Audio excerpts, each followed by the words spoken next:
What's up, everyone? Happy Thursday. Welcome into Attacking Third, the show where we talk about everything women's football from around the world, NWSL trades, transfer, updates, expansion news, you name it, we've got it here. Alongside Christine Cupo and Sandra Herrera, I'm Lisa Carlin. It is the end of the week, Baby Friday. We're getting to it. Sandra, how's it going for you? How's the week been?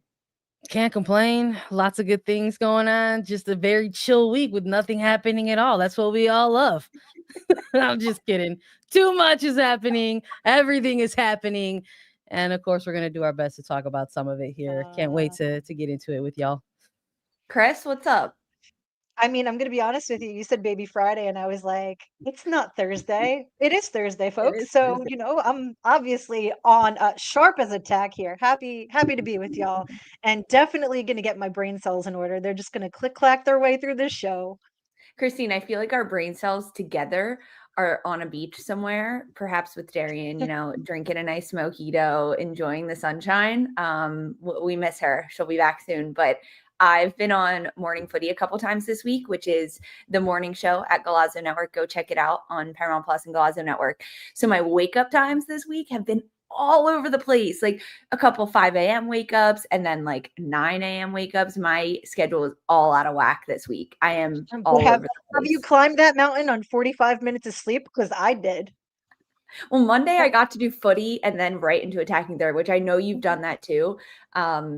It's a lot. It's very fun though, because you're just like kind of running on fumes. Today, though, it feels like we're all ready to go. I mean, we are live on YouTube. So thanks everyone for joining us. There is a chat going on, and oh my goodness, it is blowing up. A lot of questions, a lot of people hanging with us because they want to know what the heck is happening with everything in the NWSL, players leaving to go to the Women's Super League, and what the heck this means. I mean, time is of the essence. Let's just jump right into it because there is this huge conversation happening right now in women's football about all the different players, U.S. women's national team superstars that are leaving the NWSL to go be traded and transferred to clubs in the Barclays Women's Super League. And why now? Some of the flagship names include Brazilian international and former North Carolina forward Caroline. She was an NWSL MVP. She has now headed over and she is with Manchester City on a 3.5-year deal. U.S. women's national team gold medalist and former San Diego Wave defender Naomi Girma. She's with Chelsea and she'll be there until 2029. Feels like a lifetime from now. Plus, it dropped this morning. U.S. women's national team defender, formerly with Gotham, Jenna Nighswonger, is joining Arsenal, and she is now headed overseas to play in the Women's Super League. There's also a lot of rumors. Trinity Rodman, Sam Coffey, Crystal Dunn, are they all headed to the Super League? And Sandra, the biggest question of them all, is the NWSL in trouble? Why, Lisa? Listen, I gotta give you your props, girl, because you've been cooking this week. You've been hit with this question left and right. And it's funny. I want to preface this by saying that like it's funny to hear this kind of framing or to hear the reaction to it. It's giving MLS trauma for me. It's giving, this American concept of like, not being chosen over the other and all that. And transfer transfer culture is like still relatively new to the women's game, and it's growing. And I think it's very funny that this is where like the bucket is that it's all going into this one bucket. There's not multiple buckets, it's one, and then and the bucket's on fire. And so Sandra, it's should we funny be to me. concerned? Is the NWSL in trouble? You're freaking me out. I'm getting hot sweats. Oh my goodness, Lisa, I'm with you. I'm not concerned about the NWSL. And Okay, I'm gonna be honest. Tuesday, I got asked this question on Morning Footy, and I was all calma, tranquila. But that was before oh we had all gosh, of this succession of players. And everybody's just running now out there I'm yelling still fire, not fire, my fire. listen, my head is not yet on fire, but I'm a little bit like, oh damn, like WSL are making moves. Some really interesting, and some honestly in the best interest of getting a little bit more diverse experience. I was arguing till I turned blue in the face that, NWSL is safe. It's the top league in the world. The play is drastically different from WSL. And so that is a little bit of a lure for players to kind of test their mettle. Um, including Naomi Girma, but also Champions League play, FA Cup, Leagues Cup. They get a little bit more diversification in Europe than they do in NWSL, despite the emergence of some secondary and tertiary competitions that we're now seeing in the progression for NWSL. We have Summer Cup, Club World Cup, things like that that are sort of emerging as potentials. And then down the pipeline, you look at WSL, and now next season, not yet, they're going to have their own Europa League for women. So their competition is expanding rapidly, and I can understand how that would be attractive. Plus the benefit of collecting a bag of cash. I know Lisa's mentioned a bunch of times just pointing to the new CBA and how it definitely helps and it's groundbreaking, but it also hinders some players. So that could also be a point of tension and tug with, you know, the potential of going overseas. So it's, I don't know. I'm not panicked yet, but I'm a little Sounds bit like you are, antsy. Kupo. I'm not. This sounds I'm like you're Italian. like, This is just how I would am. you consider yourself someone who's easily influenced? Are you hitting those shopping links when they come up on your algorithm? Listen, this Are is you watching me? soccer. Are you my spy at my phone? I might be the spy. This is soccer, man. And we're talking about a transfer culture that is evolving. It hasn't really existed in the women's game. I think we're talking maybe 2020. The fact that we can come onto these shows and maybe kind of count off on one hand the kind of historic landmark type of transfer fees that have been made since 2020. That's not a long time. That's A, not a long time, and B, not many. So I think there's this concept of like wanting to lean into these narratives for me, which I think are soft and lazy, quite frankly. It's something that you see all the time in men's professional leagues where transfer culture is far more established and far more developed. And when you lean into that narrative in the women's side of the game, you're speaking about it in a way in which you're operating on the assumption that all leagues are created equal globally in the women's game. And that is also untrue. And that's also when you tell on yourself a little bit. The fact that we're talking about two very specific leagues. We're talking about one very specific team in Women's Super League and paying not just this transfer for Naomi Girma, but we're not even getting into the fact that there's news that they made for Kira Walsh as well with FC Barcelona. So there's all these things that are kind of happening in this span of 1 week. And it's hard to ignore that, right? And it's hard not to maybe lean into those things. But we're also not operating in an ecosystem where women's leagues look and operate like they did a decade ago. They look very different now, and they're evolving in different ways. And this is one of those ways. But one of the ways that I would argue that it's not developing is where there's going to be one league to rule them all. And like this one league has the crown now versus this other league that thought that it did. If anything, I think it symbolizes the type of talent that exists in American women's soccer that finds itself developing within NWSL. And it should be shocking to no one that arguably the best center back in the world, who is coming off a tough club season with San Diego Wave, found it this time was the best time for her to make this move at her point in her career. That shouldn't be shocking to anyone. If anything, it should make sense. And I think if you're Chelsea and there's already rumors out there that you're keeping an eye on Trinity Rodman or Sophia Smith, Wilson, excuse me, Karshui, Lily Johannes, like, of course they are. They're Chelsea. Why wouldn't you keep your eye on 5 other players? You got to keep your eye on a dozen so you can land at least one of them. This is like these type of normal occurrences that I think people maybe didn't anticipate at one point in the game of women's soccer. But it's happening now, and this is just like the tipping point for those scales to maybe kind of level out or go one way or the other, to where now this type of attention does happen. This type of kind of frenzied reaction does happen during windows like this. So it didn't look this way before 2020, didn't feel that way before 2020. 2020 changed some things for a lot of people, and now here we are in 2025, and I wouldn't be surprised if in 2030 we're talking about a player catching a 2.1 million transfer fee. That's how this works, and that's how it's supposed to go.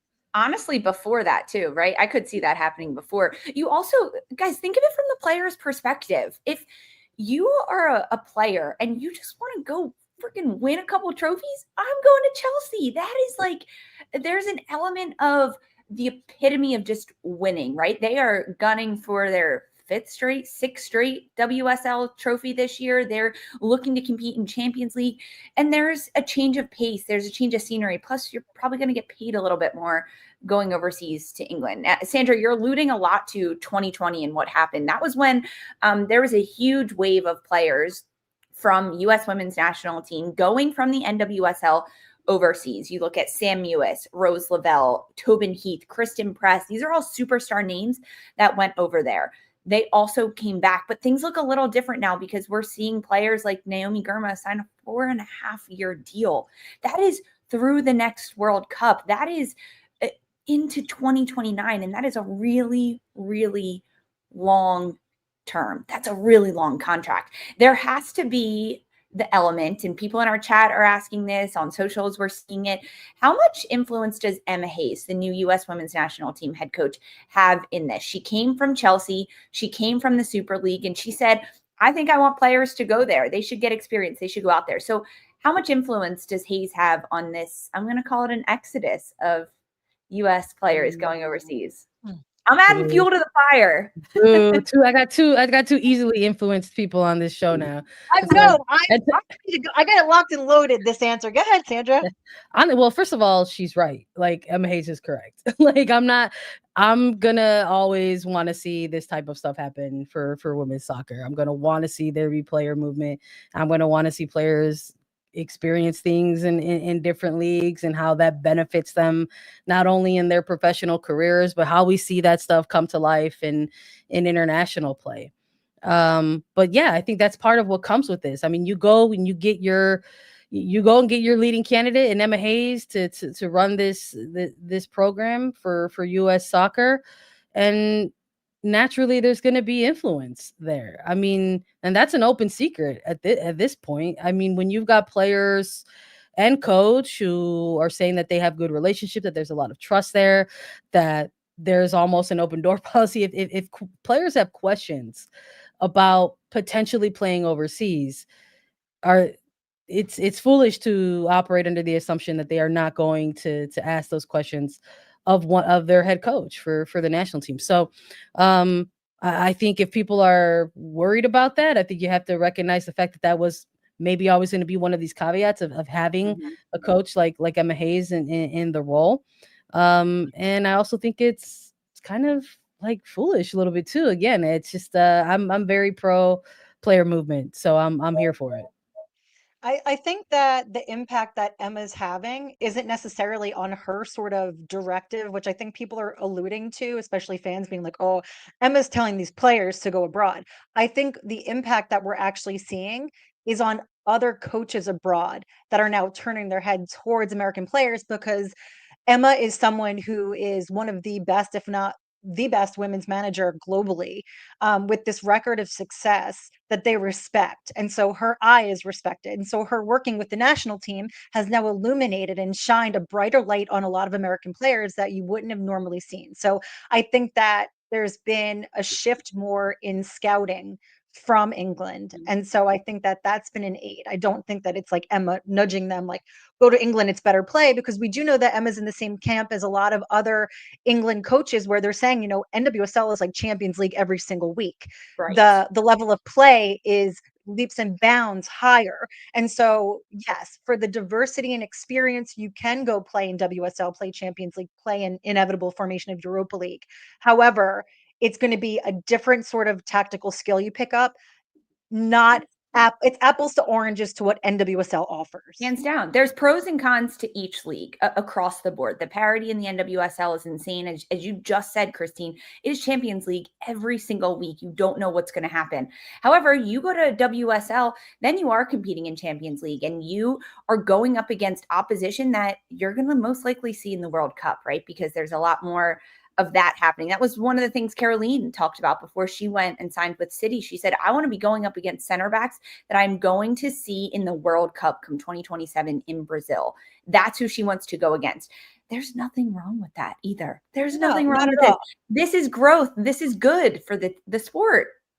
The thing that I do find interesting, and I totally agree with you, Lisa, is that when we talk about players wanting to go do Champions League, I think the importance there lies in the capacity to tackle packed fixture schedules in that respect, because those demands outside of international duty aren't on the shoulders of NWSL players. So that's great. With that being said, NWSL is the most competitive league globally. When you look at the parity in other leagues, so Serie A Femminile, WSL, D1 Arkema, Liga F, Liga MX, they all have this cliff after that top of the table slot in fifth, that it's just not competitive. And so, yes, you're seeing the best of those leagues, but that's also, how do I say this? You know what? I'm not going to say it politically correct. That's all those leagues have to offer are those top 5 teams. And so you get the cream that's risen to the top. Beyond that, nobody's watching those games, which is part of the problem, in my opinion, when NWSL want to diversify their competition. And I love Liga MX. There's a lot of really good talent there and players that go unsung because people aren't watching that league like they should be. But it diminishes the value of them when you have like a summer cup where it ends up being NWSL players playing other NWSL teams because Liga MX gets bounced out. So the ideas are there, but the foundation isn't yet. So there's a lot of underdeveloped leagues outside of NWSL that make it hard to compete. We just saw at WSL teams, principally Chelsea and Arsenal, come this summer for the first time ever with their women's team to do friendlies with NWSL. And yes, I do classify them as successful, but I think we need more of that kind of play that will yield more eyes on the game and more benefit. Change, adversity, uncomfortable situations, being put in new and different situations. When has that ever made anyone worse? It is going to make these players better. And we're talking about U.S. women's national team players that are going overseas, whether it be Girma, Nighswonger, Rodman, Dunn, Coffey, whoever you want to throw out there. This is only going to help them come the next major international tournament, which is the World Cup in 2027. That the U.S. wants to win. This is only going to help. Now, this is like, we're getting big picture conversation here. Going a little bit back towards the NWSL, Sandra wrote an incredible article. Go read it on cbssports.com. She dives into every single aspect of this, so go read it. But there is another little corner of this conversation that we haven't touched on yet. And that is the fact that, guys, we can't forget all the foreign players that have come to the NWSL and made a huge difference, whether that's world record transfer signings at the time, MVP wins. Hello, we called the team that won the double this year, Orlando Pride, that won the Shield and the championship. We called them Baby Brazil. They had all those Brazilian internationals. So although we have U.S. players leaving, U.S. internationals leaving the NWSL, we cannot forget about Temwa Chawinga, Barbara Bander, Rachel Kudinaji, Asisato Shwala, and Katrin Berger. The list goes on and on and on. So when you think about, Sandra, the balance of incoming players leaving, which way does the scale tip? Is it balanced? Is it unbalanced? Does it even matter? Well, it turns out it's just changing by the day. It doesn't matter. It sounds like today that maybe they're tipped the other way. I'm surprised that we haven't gotten into conversations the other way too much about how this affects Women's Super League. I mean, there are already folks over there who are expressing concern about that. You've got former Lioness captain Steph Houghton mentioning how this should be kind of a fee that puts Women's Super League on notice, and they have to make their own adjustments. But when you rattle off just a handful of those players, when we think about some of the most exciting goal scorers in the world, 2 of them are in NWSL. Temwa Chawinga just signed an extension through 2028. So again, I'm not concerned about this concept of superstar. I think it affects the fan more than it affects the league. I think people will be, feel a certain type of way that maybe their player moves somewhere else, that maybe they don't have, access to viewing their games as maybe they did in the past. But that comes with the growing pains of the sport, tragically. And I would argue that those are just a few players, that you can rattle off. I think folks forget about the fact, that Esther Gonzalez was maybe part of this first wave of players kind of coming over as well, and what she's done with Gotham, Ji So Yoon with Seattle, Lacey Santos, who went on a tear for the Spirit. And it's not just players. I think we're opening the door. We're seeing this door open up to all of this for NWSL and in Europe. But there's also coaching as well. Like, we're not even talking about the fact that Jonathan Giraldes was lured over to NWSL to coach in this league, and some of the things that impressed him and his want to come over and spend time in this league. So it's a very wide spectrum here in terms of who and what is getting lured into whichever corner of the globe. But I'm more of the opinion that it's all in the positive for the women's game versus a doomsday scenario for one league or the other. It opens conversations up like this, the one that we're having right now, and it also opens sub conversations about things like salary caps and how those function and operate in different leagues. The salary cap is a huge factor. This players are going to get paid. They're going to get paid if they go over there. You mentioned the fans, Sandra. That's so true. People in our chat are like, how do I watch this? I want to watch the Super League. I want to make it more accessible. It's a fair concern. Yeah. Heck, our producer Mark is like, man, I've been buying jerseys with players' names on the back, and there they go. Like, what do I do? I think that's more of the factors. Now everyone's just got to go get WSL kits. Chelsea with the Girma on the back, Arsenal with the Nighswonger on the back. That's where it's at. Foxy's already been there. Everybody should have already bought their Fox kit in Arsenal. Like, I am disappointed. Get it together. Mark, we're throwing you under the bus. Love it. I love it. Go get your kits that you like of these players. Support more teams. What goes around comes around. NWSL is fine. Don't worry about it. Speaking of NWSL, guys, we got a season around the corner. We are diving deep into Portland Thorns and what the heck this team has to do to get back to a championship. Stick with us.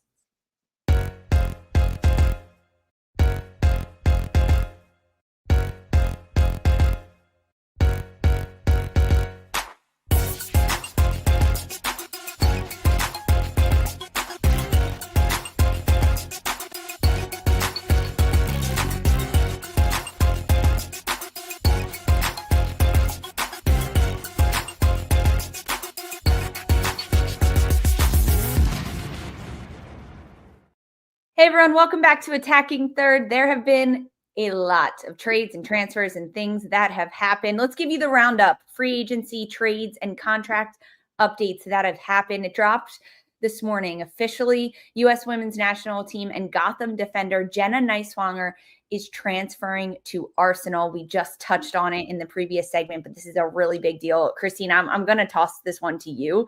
What a move for Jenna Nighswonger. What does this do to her career? I mean, it's great for her. We know that Nighswonger has the capacity to play in a couple different roles, and I'm sure that we'll get to see that. Obviously, she'll have to adapt to like an Arsenal system, but I think she's quality, and she's familiar with the other side of that back line in Emily Fox. Yeah. So it'll be very interesting. I think that Renee has been making some really smart moves. She's gotten that team to come back together. They do need some reinforcements, both in attack and defense. But I think that they're moving in a good way. Nighswonger, obviously, she has some deficiencies when she ends up being sort of on the weak side, even when she'd be thrown in with Gotham. But I think that this is an opportunity for her to cultivate some additional skills and refine. Some other transfer news. Orlando Pride have transferred Brazilian international forward Adriana to Saudi Women's Premier League side Al Qadsiah. I'm not sure. I'll get you guys back on that one. This is also, they've reported a club record transfer fee as one of the top highest transfers for Orlando Pride and one of the top 3 highest transfer fees in NWSL history. There was no specific number attached to this, but highest in Orlando Pride history. That means it beats out Barbara Banda last year at $740,000. And Rachel Kudananji was also another highest at $787,600. We know that Naomi Girma just went for 1.1. Adriana spent 2 years with Orlando, winning the Shield and the championship, and now Sandra, she's off to the Saudi Women's Premier League. Well, it sounds like Saudi Women's Premier League is the greatest league in the world now. I don't know what to tell you. That's just how it works. That's how it works. I've been told by the internet that is how it works. As soon as there's a headline type of fee, that league is now the greatest league in the world, and all other leagues are in the dirt. Sandra, listen. I think the framing of that, top 3, probably means it's number 3. Let's just say, might not be of the ones that you just alluded to, but listen, if we're talking about losses here a little bit on this show, that is a bit of a loss. I think that's a loss for Orlando Pride. I mean, this is a player that was part of that incredible run that they had with the Pride last year.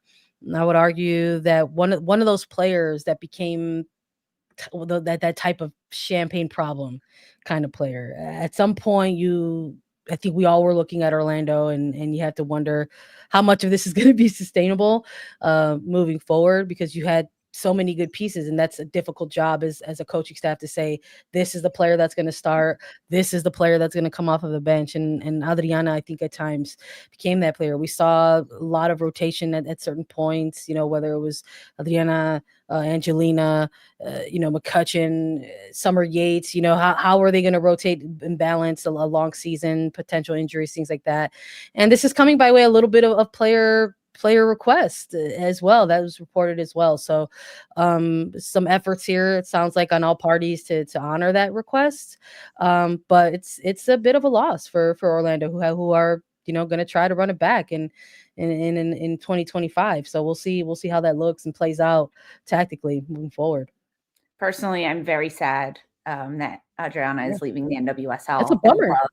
I love watching her play. She is so fun. She is so crafty on the ball. She's almost underrated, right? We talked about this before the show even started, that she does so much of the dirty work, Adriana, and she was such an influential part of Orlando's double last season, that it's almost going to be a bigger hole than I think people realize. It's going to be interesting to see how Seb Hines and the staff at Orlando adjust to the missing piece of Adriana. There's still a lot of talent at Orlando, and they can bring in other players, but to me, she is going to be a big loss for their build-up play, how they keep the ball. She is so solid. The ball sticks to her like glue.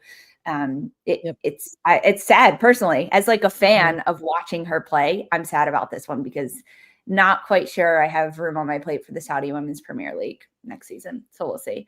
So other big news happening. Lyon is reportedly finalizing a deal for Brazilian international and Houston Dash defender Tarciane. It's a transfer fee of around $830,000. Plus there's some performance-based add-ons there that could bring the transfer fee close to $1 million. So set to be one of those top transfers again. But this is a big deal. Tarciane really only in Houston for half the season, Sandra, last year. I was wrong. It's not Saudi Arabia. It is now France. France is now leading the way in the women's game for best league in the world. Congratulations. So listen, turns out I am also easily influenced as well. It's not just the you two. I too. Oh, wow. I was incorrect. It is not NWSL or Women's Super League or even Saudi Arabia. It is France. Well, it's not France yet. This is still reported. Well, if it comes to life, if it gets over the line, for now it's Saudi. If it gets over the line, it will be France. But sarcasm aside, it would be a loss for Houston. Again, we're giving winner loser energy here. That's a loss for Houston. Yeah. We were high on this acquisition for the Dash last season, a season where I think so many of us were kind of grasping for anything for Houston as they navigated a really tough 2024. And this was one of those silver linings. It was one of those bright spots. It didn't look like this was a player who came into the mix and needed time to get acclimated. Tarciane was one of these players that came in and immediately aided their back line, a team that was struggling and bleeding goals at one point. So this collective of making moves for Tarciane, getting Paige Nielsen, Natalie Jacobs, like, how is this going to look? And it turns out they were cooking a little bit. It was looking pretty good. But if this gets over the line, that's maybe another a big piece that perhaps the Dash were hoping to build with and upon moving forward that they're not going to have anymore. So huge talent, I think, and massive gift for Lyon. if he I gets think awarded. it's a little bit interesting too, because for Tarciane to go to Lyon under Joe Montemuro, who's a very like rigid coach, I don't see how that like Brazilian flair and spirit thrives under that. But hey, I mean, I've been wrong. Hey, we'll see. We'll I'm keep an eye out. We'll keep you guys updated too if and when that deal for Tarciane to Lyon is official. Other news out of rosters dropping preseason in NWSL: defender, midfielder, forward, U.S. women's national team Crystal Dunn has announced that she has parted ways with Gotham FC. She did put out a post saying, quote, "Thank you, Cloud9 and all of the fans for showing up with your energy and unwavering support. To my teammates, thank you for your kindness and your encouragement. The city of New York will forever be my home, and it will always hold a special place in my heart." Dunn transferred to Gotham ahead of last season after Gotham won the 2023 championship. She played her least amount of minutes in her 4 previous NWSL seasons. That's not including the season with Portland where she was coming back from maternity leave. But this past year, she just didn't see the field a lot. Also, after the Olympic break, she was on an excused absence for the remainder of the season, and she's now leaving. There are some reports that she could be going overseas, maybe PSG. There's a lot of rumors swirling out there. Of course, we'll keep you guys updated on where Dunn lands and what's the next step in her career. But interesting to see kind of how she put out her words of goodbye to the Gotham club. Some other NWSL preseason roster news comes out of the Chicago Stars. Forward Mallory Swanson, U.S. women's national team player, will miss the start of training camp due to personal reasons. She did put out a statement that said from Swanson, quote, "I'd like to thank the club and the fans for their understanding during this time. I appreciate the kindness and encouragement from my teammates and all the Stars staff, and I hope to be back with the team and playing in front of our fans as soon as I can." So 2 really big names there, Sandra, that are no longer or not with their clubs right now, right? Dunn announcing that she's leaving Gotham and Swanson just not at camp right now. Yeah, Sandra, we're muted. I don't know. We got I was thoughts? just saying, I mean, listen, I'm muted for a reason because I'm not going to speculate. So Yeah.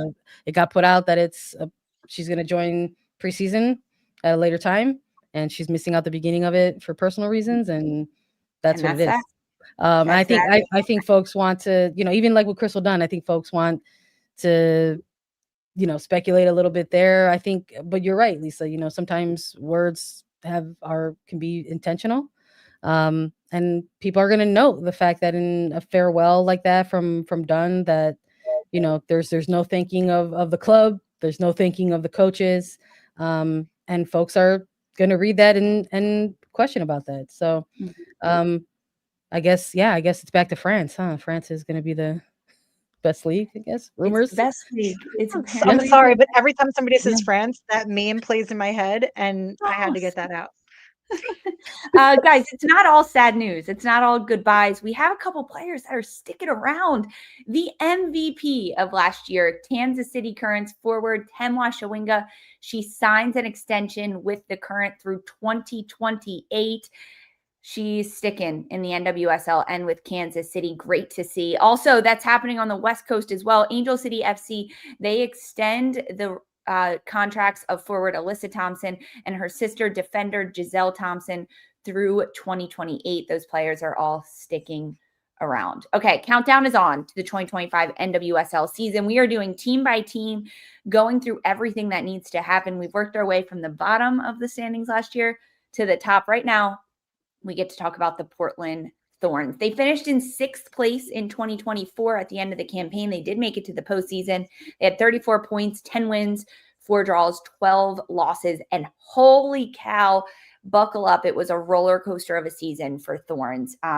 They didn't get their first win in 2024 until their 5th match. It was against the Houston Dash, and that was already after a coaching change. Interim Rob Gale had come in, but then they ended up going on this great stretch of winning 7 of their next 8 games. They closed out the season losing 7 of their 10 games. So it was really down, up, down again for Portland. They were knocked out in the playoffs of quarterfinals by Gotham FC. And they said goodbye to a lot of players, big players at the end of the year. Christine Sinclair, Becky Sauerbrunn. There was a lot of change that came at the end of 2024 for Portland due to some retirings. Then some players announced that they're just leaving the club. Defender Megan Klingenberg, the longtime Thorn, departed, and also defender Kelly Hubley, not due to retirement, just on their way out. They have made some signings in this offseason, bringing in some players, including Venezuelan international forward Dana Castellanos, free agent defender Sam Hyatt, and Brazilian center back Diani. They also re-signed a couple players, Bella Bigsby, Sophie Hurst, Melly McKenzie, and then signed some rookies as well out of UCLA defender Jaden Perry and U20 U.S. Youth International forward Pietra Torden out of Princeton. There's been a lot of changes happening at Portland and everything that has come, including we got a new name, guys. Write it down. Congratulations to forward Sophia Smith. She's now Sophia Wilson. Let's see how many times we screw that up. But I did that because my brain just went, don't say Sophia Smith. Don't say Sophia Smith. It's tough. It's tough. When you think back to Christine 2024 with Portland and the roller coaster of a season, what is the best way for them to find some stability heading into 2025?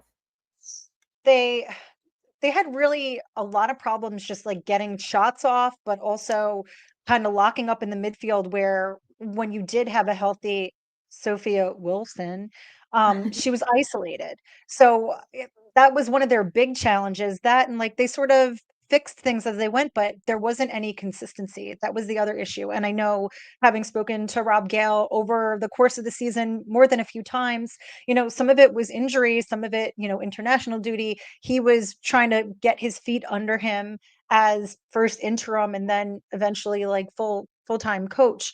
But I think that was a lot of their problems, is like you just saw balls die, like losing Coffee, key players that were like missing at really critical parts of the season. Just they had a perfect storm in blips, and then they'd correct. You'd say, "Oh, I think we figured it out." Yet they'd get wins where you did not expect them to win, but then the inverse was happening.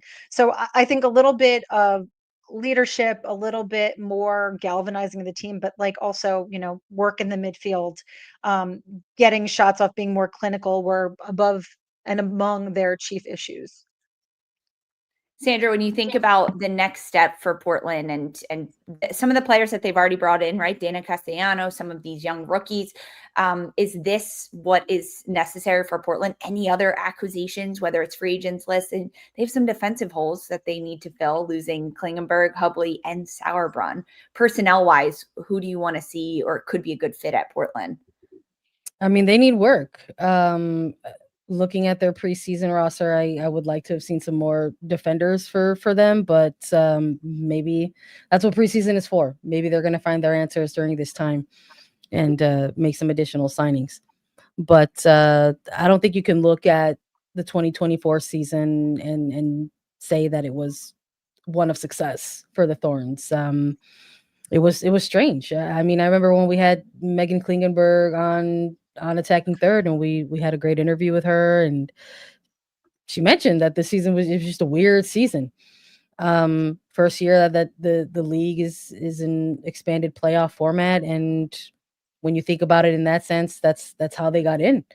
And I think it's going to be interesting to see how Rob Gale does with an entire season in front of him.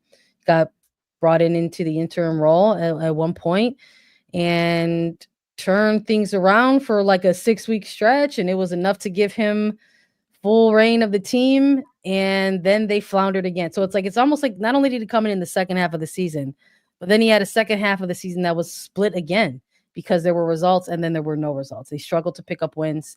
Yeah. We saw it in the body language of the players on the pitch. I mean, Sam Coffey, Soph Wilson, these moments, these are franchise players, I would argue, at this point for the Thorns, and not having a good time, right? And we said a lot on this show that if it didn't look good, probably didn't feel good, and if it didn't feel good, it wasn't good.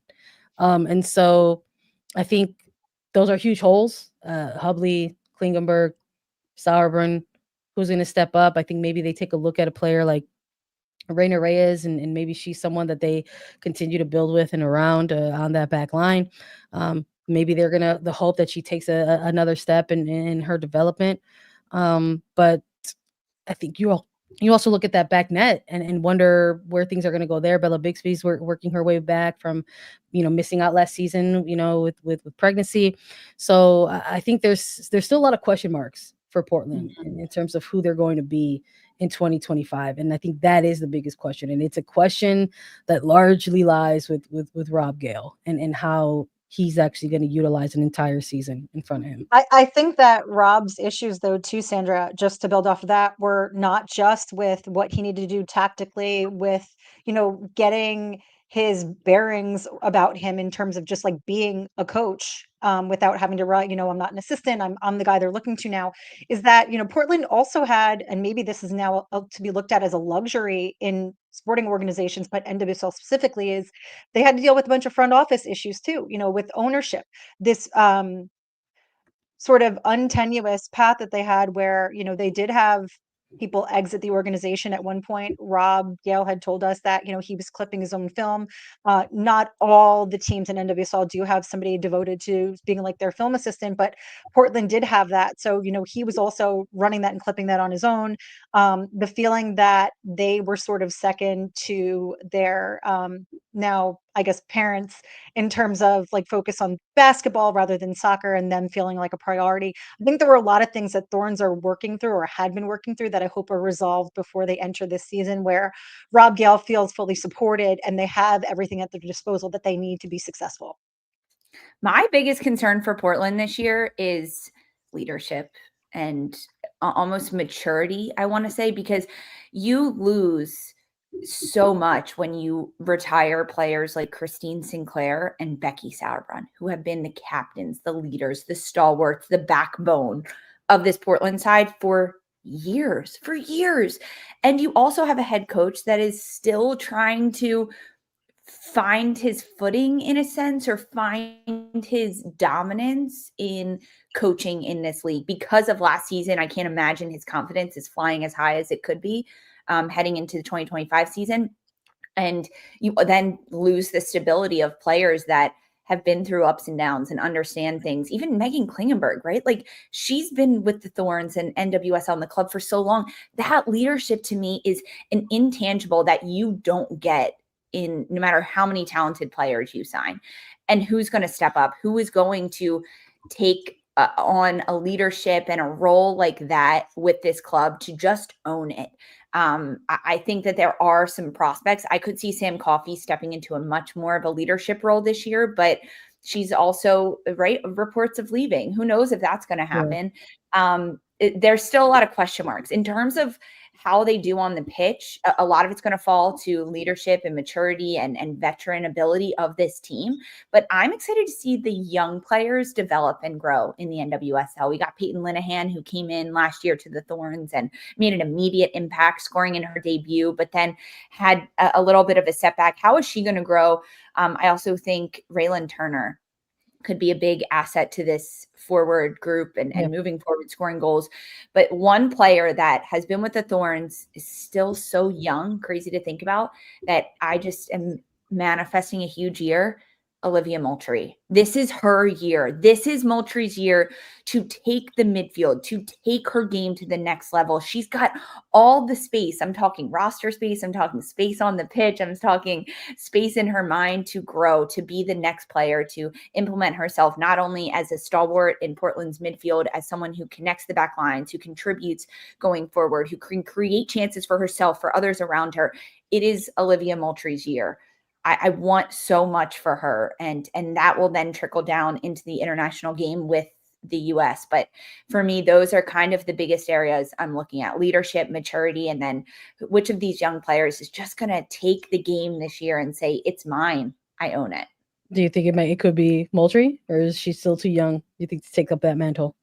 I don't know how much she'll be as a leader in terms of her play, but I've been waiting for her to crack through the surface in her play and what she does on the pitch. And it has to be this year. Otherwise, I think she needs to leave Portland. I think I think that's a fair point. I do think that's a fair point. Because I mean, when you look at her timeline, whether she's literally been affiliated with this franchise since she was 13. And which sounds insane, but you remember how young she still is. We're talking about a kid in academy systems at this point. But it's got to come from somewhere, and it's got to come from someone. And I think to a certain extent, I think some of the players that you rattled off, and for some folks are these younger players. But when you bring up a Coffee or a Soph Wilson in this case, they've also been with that franchise for a few years now, and these were members of a gold medal winning team. They've got experiences outside of club at this point that are very, very beneficial. But Sam Coffee and Morgan Weaver were at the media days, and they got that was absolutely a question mark. So you're hitting it right on the head, Lisa, because it's something that the players are already getting asked about. And Weaver and Coffee were both pretty vocal about the fact that that's got to come, that they have to look within the locker room, that that's got to come from within. It's got to kind of come organically. There's a bit of a alluding to like it could likely come from Coffee. Maybe it comes from someone in Jesse Fleming. But these are all things that we're going to see over the course of a regular season. Maybe they, again, like I said earlier, maybe they find those answers out of preseason. Maybe it's from a first-year Thorn, but from someone who has been in the league for a little while. I mean, they went out and they got Sam Hyatt. This is someone that they, I think, want to have be that type of starting role kind of defender on their back line. Maybe it comes from the back. So we'll see, but it's a huge question mark for them moving forward. The biggest question mark of them all is the postseason position. Quickly, predictions for Portland Thorns ahead of anything that we've seen actually on the pitch this year.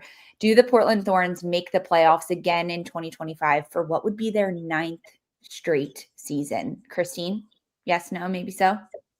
I think I think they'll hang on. I think that organizationally, that would be a failure if they don't make playoffs, but they need to do far better than they have this past season. If you want me to be positive, I say they've now had the time. Rob Gale has had adequate time to gather himself, the organization, figure out what players, because remember, he didn't have the luxury last season of selecting and figuring out a system, making sure they had adequate depth. Now, he's in the driver's seat. It's all on him. They have to do better. But yeah, I'd say they'll make playoffs. Yeah, I would never bet against Soph Smith, and I'm not going to start betting against Soph Wilson. They're going to make the playoffs. Sandra, you're the friggin' best. I love it. I am with you then on that one. Our poll on YouTube, they're with you as well. 45% say that they're going to make the playoffs. 37% say that they're not at all.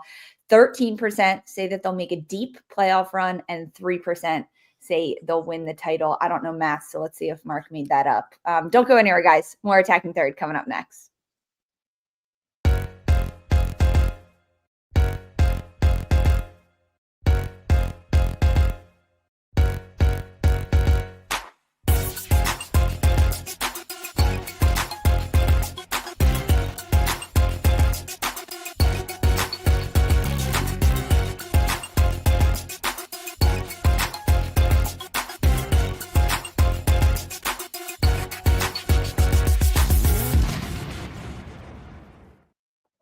Breaking news dropping this morning, Thursday, January 30th. Ring the bell because we have it. Denver has officially been announced as the NWSL's 16th expansion team and will begin play in 2026. Massive news for the league, for the city of Denver, and for our good friend of the show, Jordan Angeli. It is officially official. Let's go, Denver. Christine, we've chatted about it, but now the news is officially out there. Let's do it. Yeah, I mean, play Rocky Mountain High. No, it's always good to see the growth in the women's game. They have had such a significant presence, just rallying for them. So, hell yeah, like let's see what the altitude does to some of these players in some of these games. I'm interested to add another layer to this, where like players are just like woofing it down the flanks, gasping for air. Certainly going to be a new challenge. But yeah, no, this is fantastic. And now I feel this urge. It's like calling me. Like I can't wait to go to their. Do I have to go to their first game? Yeah, I think I do. Like, got to get out there and see what this is all about. But yeah, the enthusiasm has been infectious from the second they lobbed that bid in. And obviously, like we've talked about this probably ad nauseum. So I'm sorry to the chat, but the competition to be the next expansion side has gotten so fiery and so plentiful that, heck yeah, Denver, let's go. Yeah. Let's go. 100%. Some details around this for you guys. The ownership group is led by Rob Cohen, the chairman and CEO of IMA Financial Group. So he's going to be the controlling owner. And this will be Denver's first women's professional sports team in a top level national league to be in Denver. So some other details around it. Project Level is a subsidiary of Ariel Investments. So they are investing in this. The group is led by chairwoman Melody Hobson, former Washington Commanders president Jason Wright. So there's a lot of different people involved in this. And Sandra, they announced a press release this morning. There was a little conference and chat about it. Was former NWSL player and friend of the show Jordan Angeli involved, or no? We just keep her. No, that just means we're gonna have to have her on the show. We just gotta have her on. We'll have her on. We'll have her on. But Rob was on there. Jessica Berman was on there. Look, it's an exciting time. We love when things are officially. So this has already been kind of reported upon. Like several weeks in the making at this point. In fact, last week at NWSL Media Days, Jessica Berman said that they would have the official announcement this week, and here it is, dropping today. But this is always going to be the stuff that kind of moves the needle, that makes people excited. And Denver's an incredible market, and I'm thrilled that they're going to be joining the league in 2026. It was also just very fascinating to sort of hear from Media Day and from even into today and the press conference ability today, just kind of the buzz around expansion as a whole. I mean, part of 80% of what Berman said at Media Day was related to it. And I think moving forward, when the league continues these rounds of expansion, they'll look and feel different. And I think this particular round felt really different than it did in expansion periods in the past. Berman at one point told us at Media Day that it wasn't so much 80 markets, but they were approached by 80 different investor groups who were interested in kind of staking their claim within NWSL. So that's a lot of meetings to have. That's a lot of applications to unfortunately kind of decline and throw out. But eventually they narrowed it down to a handful of cities, then they narrowed it down to 3. And ultimately, the plans, the very big and ambitious plans that Denver has for bringing a women's pro soccer team to the area, won out over others. So they're going to have more details on purpose-built stadiums, purpose-built facilities for this team, and obviously unveil more specific things like a crest and a brand and all of that. Purpose-built stadium, state-of-the-art training facility. This is things that the league looks at, frankly, right? Of course, the money, the dollar signs that are associated with an expansion team, but there's so much more that goes into it. And looking at the city as a whole, frankly, I mean, Denver's got the blueprint for what not to do. Looking at what Boston rolled out with, right? They just, steer in the opposite direction. Boston literally blindfolded themselves. It just swung. They swung at the pinata blindfolded and missed. They just already picking favorites. Look, I'm not gonna lie. I like this kind of this this evergreen Rocky Mountains kind of imagery that they're giving in their official introduction. I'm feeling it. We'll see where it goes. Yeah, the green color is beautiful. There's a little bit of a fake website out there, NWSL Denver. Like there's some things happening. A lot going on tonight in Denver. There is also a pep rally. Jordan Angeli is hosting it, where fans can go and kind of look at their support and the growth of it. I mean, that's also a factor too, Sandra. This is a city in Denver that has a big outreach. Not only is there a lot of influential soccer players that have come from Denver and the state of Colorado as a whole, but the fan base that this group is looking to tap into and where they are expected to get their fan base, it's very widespread.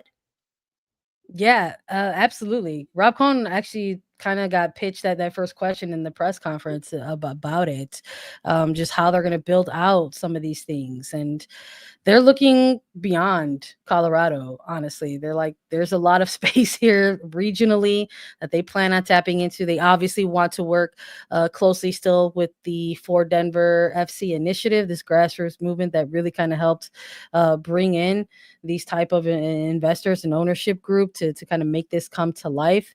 But they don't want to stop there. So while they're going to build locally and want to have a strong community sense of community to kind of start off, they're looking outside of that as well. They're interested in seeing if they can have reach in parts of Kansas, who are right next door, Nebraska. Maybe they're looking a little southern as well. Maybe Arizona as well. This could be the team that regionally could draw a lot of eyeballs and attention. So they're not just hyper focused, in one area. It sounds like. Well, drawing a lot of attention and eyeballs is our YouTube live chat right now, because Christine Cupo has just been here. That meme of the cat? This is Christine, because she is pulling out some of the best names from our listeners, people joining us live, for what Denver should be called and their fan group. Christine, you've been in the chat. Tell us, what are some good ones? Anyone you see in there? I mean, people are pulling out great ones. Some of them are getting annoyed with me for being a goofball. I did say Mile High Club could be the fans. Incredible. We'll get some flight wings. Incredible. But we got like a shout from producer Mark for Kush FC. I said, what about Denver Union? Because we have like Philadelphia Union and MLS. Denver Union would be like a good one. Revolution FC. We got, I said Legalize It FC. I know that's not going to be in the running. Maybe, I don't know. I mean, I see AC Greg Rocky. in here is like Denver Summit FC, Mountain High FC, Denver Rockies. AC Rockies, I kind of like, but there's also the attachment to the Colorado Rockies. That's too broad. It could mean too many things. I think you got to get narrow a little more. They should just be like Blunt United, like Kush FC. I think that was Mark. Mark said Kush FC. Blunt United. Box FC. Okay. Here we go. Black Diamond FC. That's kind of cool. That's kind of cool. Drop them into Denver. They have all their stuff live, their website, their social channels. Yeah, I don't know, but if I were to suggest like a serious name, I think I honestly I like Denver Union. I think that could be a very solid, let's go. Oh, this is amazing, guys. Maybe we'll have Jordan Angeli on the show. This is me manifesting it. I'll shoot her a text. We'll get her. We'll get there. Go, Jordy. Pitch her all of our great ideas. So check back in for when we do that. Okay, Denver, welcome to the NWSL. We can't wait to get out to a game. The whole Attacking Third crew will be there for you. All right, guys, don't go anywhere. More Attacking Third coming up next.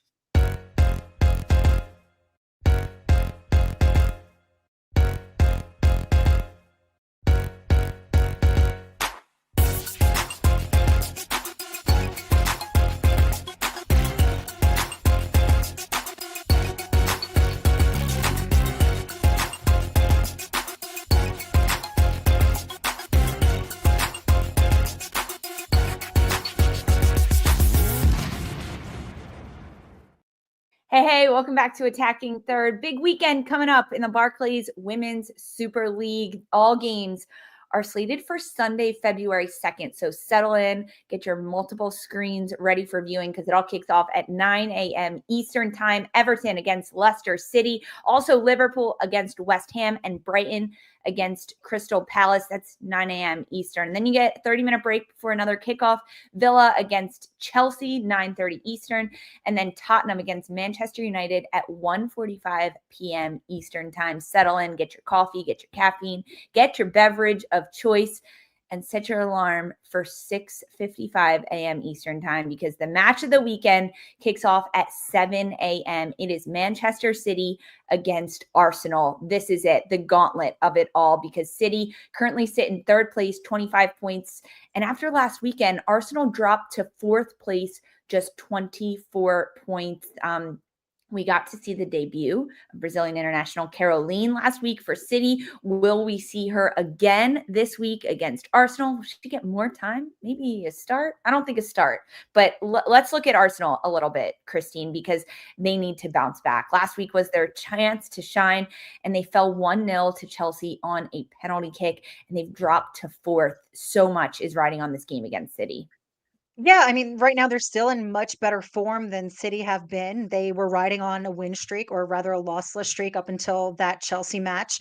They drew against Man City in the season opener 2-2. Both teams are in far different situations at this juncture in the season. It'll be interesting to see the addition of Caroline, should she get to play. I anticipate she does. There's also the issue swarming around Chloe Kelly currently with Man City, which can't possibly be less of a distraction to them as a whole. That certainly threw a spotlight on a bit of the things transpiring behind the scenes for City at this point. City need to win, but I think that Arsenal are in a far better position to get it done thus far.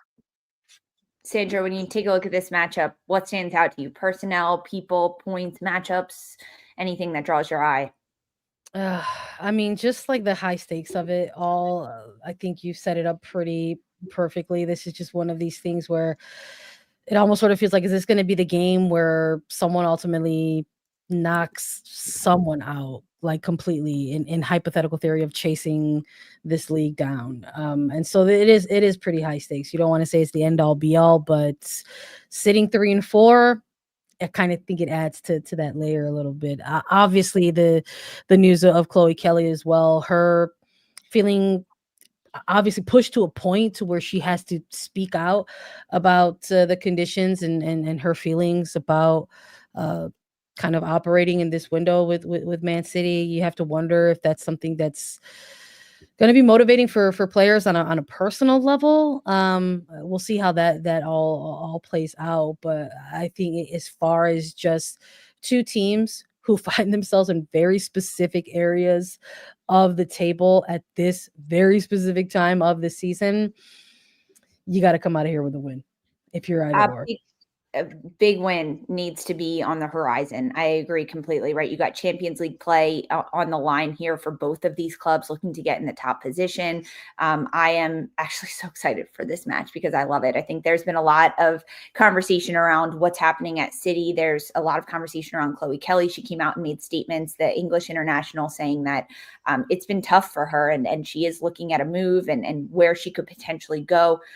So thoughts, of course, are with her, but between City and Arsenal, this is a good one. 7 a.m. Eastern time. We've gotten some questions in the chat live with us on YouTube about Chelsea and Aston Villa. Dawn is like, is Girma going to play? I mean, we got to see Caroline last week for City, more time for City for Caroline, but what about Girma and Chelsea? A reminder, we do this show on Thursday and this game is not until Sunday. So not so much is out yet about players and what's going to happen. But if I had to make a guess, I would say doubtful for Girma, only because she's just gotten there. She's just had her first day of training, first day at the camp, first day on the pitch with the team, and she's not necessarily in form, right?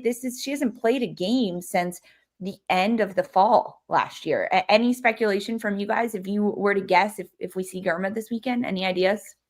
Would love to see it. I'm with you. I don't know if we will. If it's not a complete hard no, then maybe it's off the bench. But I would love to see it. Let's go. Chelsea, like Girma in blue. Let's go.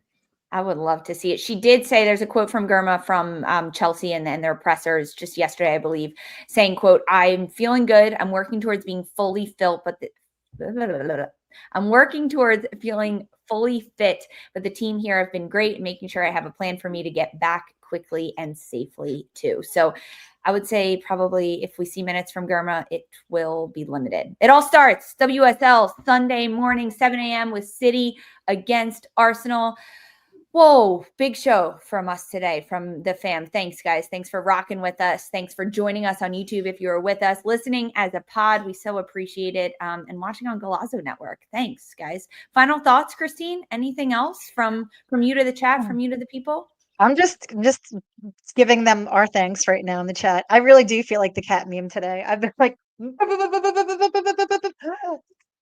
I'm Sandra, fueled by final cold thoughts? brew. Everything's gonna be all right. Take a deep breath and just try to go about your business. Let's just go. Have Go a good about day. your business. Nothing's wrong with Sandra, the keeping it a NWSL. buck. The sky is not falling, everyone. It's gonna Yeah. be okay. Women's Before we Super League, go, Women's Super League's gonna be fine. NWSL is gonna be fine.